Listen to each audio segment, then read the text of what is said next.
जनता party जिंदाबाद। Bharatiya Janata party जिंदाबाद। Party में शामिल हुए सत्यार्थी प्रभु एवं गवर्नर में हमारे प्रदेश अध्यक्ष जिंदाबाद जिंदाबाद। भारतीय जनता पार्टी जिंदाबाद। जिंदाबाद जिंदाबाद। नरेंद्र मोदी जिंदाबाद। नरेंद्र मोदी जिंदाबाद। जिंदाबाद। सम्राट चौधरी जिंदाबाद। विजय सिन्हा जिंदाबाद। विजय सिन्हा जिंदाबाद। ये पूरा भारत बढ़ रहा है और किसी ने भी सोचा नहीं था इस देश में कि 2014 में जो प्रधानमंत्री नरेंद्र मोदी जी बने उसके पहले का भारत और आज का भारत फर्क स्पष्ट दिखता है। कल तक जिस देश के लोगों का मान सम्मान दुनिया में नहीं दिखता था, दुनिया में हमारे प्रधानमंत्री नहीं दिखते थे, सिर्फ रिमोट वाली सरकार दिखती थी। आज हमारे प्रधानमंत्री भी दुनिया में दिखते हैं और दुनिया में भी डंका सिर्फ भारत का बजता है, वो सिर्फ भारत के लोगों की कृपा है। आज ऐसा नेतृत्व हमें मिला है जिस नेतृत्व में इतनी क्षमता है, देश को आगे भी बढ़ाना है। और आप सोचिए, हमको चौथा वर्ल्ड कहा जाता था, चौथी दुनिया के लोग कहा जाता था। आज देश के यशस्वी प्रधानमंत्री नरेंद्र मोदी जी के नेतृत्व में भारत, जिस भारत में आर्थिक रूप से हम गरीब दिखते थे, आज देश के यशस्वी प्रधानमंत्री जी ने इतना परिश्रम किया, पूरा फाइनेंशियल मैनेजमेंट का सिस्टम किया कि आज दुनिया के 5वें स्थान पर आर्थिक व्यवस्था में खड़ा हुए, तो वो नरेंद्र मोदी जी का नेतृत्व है। हम बिहार जैसे प्रदेश में हैं जहाँ फैक्ट्री नहीं है, पानी पानी है, और जिस इलाके से आप आते हैं नॉर्थ बिहार, उत्तर बिहार के इलाके में 8-8 नदियाँ हमको तबाह करती है। एनडीए की सरकार के बाद तो हम इंफ्रास्ट्रक्चर पर काम कर पाए। सरदे अटल बिहारी वाजपेयी जी ने 4 लेन और सड़कों का जाल उस इलाके में बिछाने का काम किया। आज भी मोदी सरकार लगातार आपके गांव तक विकास कैसे पहुंचे इसकी चिंता करते हैं। इसलिए हम साथियों, बड़ा स्पष्ट है कि इस देश को श्रेष्ठ बनाने के लिए कोई व्यक्ति निकला है।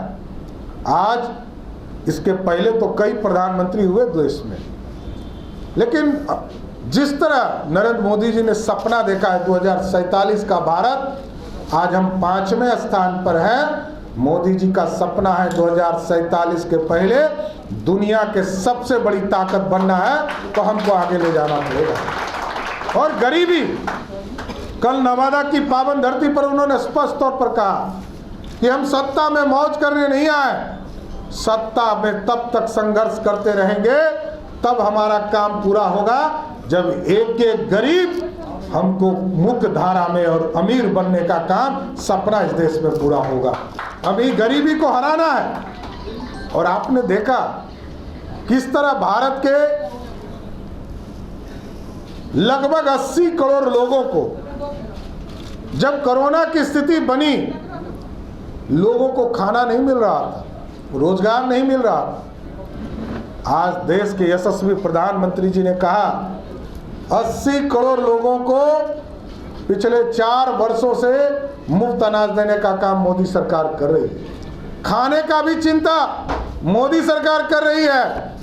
और अब खाने के साथ साथ मोदी जी और नीतीश जी ने तय किया है कि बिहार के 8 करोड़ से अधिक लोगों का यदि वो बीमार पड़ जाए तो उसके इलाज कराने के लिए भी 5 लाख तक की व्यवस्था मोदी और नीतीश कुमार के आयुष्मान भारत के माध्यम से करने का काम किया जाए। 1 करोड़ 79 लाख परिवार को हम पूरे बिहार में जो गरीबी, जो जिसको नेशनल फूड सिक्योरिटी एक्ट के माध्यम से अनाज मिल रहा है, मतलब कहने का मतलब है कि जिसको 5 किलो अनाज मिल रहा है उसको 5 लाख तक का मुफ्त इलाज करने का भी मोदी सरकार करने का काम करेगा। इसलिए साथियों, गरीबों की चिंता और महिलाओं के लिए आप सोचिए, इस देश में पहली बार बिहार में जब एनडीए की सरकार बनी 2005, 50% का आरक्षण महिलाओं को दिया गया पंचायती राज में, नगर निकाय में। और आज देश के यशस्वी प्रधानमंत्री जी ने तय किया है कि 2029 का जब चुनाव होगा, पूरे देश में 1/3 सिर्फ महिला ही लोकसभा और विधानसभा में जीत कर जाने का काम करेगी। महिलाओं का सम्मान बढ़ाने का काम किया जा रहा है। इसलिए साथियों, गरीब कल्याण का काम किया जा रहा है, भारत को श्रेष्ठ बनाने का काम किया जा रहा है। और दूसरे तरफ क्या हो रहा है? दूसरे तरफ आरक्षण के नाम पर कुछ लोग अपनी पहले पत्नी को मुख्यमंत्री बनाते हैं, फिर अपने बेटा को उप मुख्यमंत्री बनाते हैं। वो क्रिकेट नहीं खेलता था, वो पानी ढोने का काम करता था। कुछ लोग, पत्रकार लोग देख रहे हैं, आजकल मैं देख रहा हूं कि मीडिया साथी लिख रहे कि क्रिकेट खेलने से राजनीति तक। अरे भाई, बताना पड़ेगा ना कहां कहां क्रिकेट खेले। पानी ढोने वाला, पानी ढोने वाले को अपने बेटा, क्योंकि उनका बेटा था तो बिहार का उप मुख्यमंत्री बना दिया। दूसरा बेटा हरे राम कृष्णा करता है, उसको भी मंत्री बना दिया। अब सीधे सिंगापुर से एक बेटी आ गई है, सीधे। जनता का कल्याण तो दूर दूर तक पता नहीं चलता है, लेकिन सीधे सिंगापुर से चुनाव लड़ाने के लिए लालू जी ने उतार दिया। दूसरी बेटी चुनाव हार जाती है तब भी राज्यसभा में। तो इस देश में लालू जी जैसे नेता जब तक रहेंगे तब तक गरीबों की चिंता नहीं हो सकती है, परिवार की चिंता हो सकती है। इसलिए आप लोगों से आग्रह करूंगा, ये मोदी है, सब मुमकिन है। और आपके आशीर्वाद से मोदी जी ने साफ तौर पर कहा, ये हमारा ताकत नहीं है, इस देश की जनता ने जो ताकत दिया कमल छाप के सामने बटन दबाकर, उसकी ताकत है। और आगे भी मजबूती से सरकार बनाइए, एकदम स्पष्ट रहिए। जिस तरह मोदी जी की गारंटी है ना कि पूरी तरह भ्रष्टाचारियों के खिलाफ कार्रवाई होगी और कोई भ्रष्टाचारी नहीं बचेगा।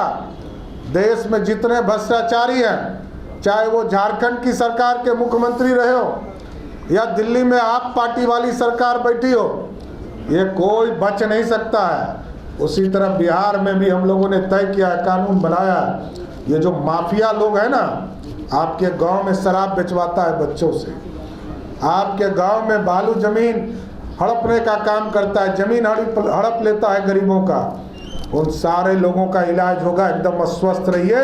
हम लोग सभी को चिन्हित कर रहे हैं, छोड़ नहीं सकते हैं। राजनीति छोड़ना पसंद करेंगे, लेकिन माफियाओं को पूर्ण रूप से बिहार से समाप्त करना ही हमारा मूल अधिकार है। इसको छोड़ा नहीं जा सकता। इसलिए भारतीय जनता पार्टी पूर्ण रूप से आपका स्वागत करती है।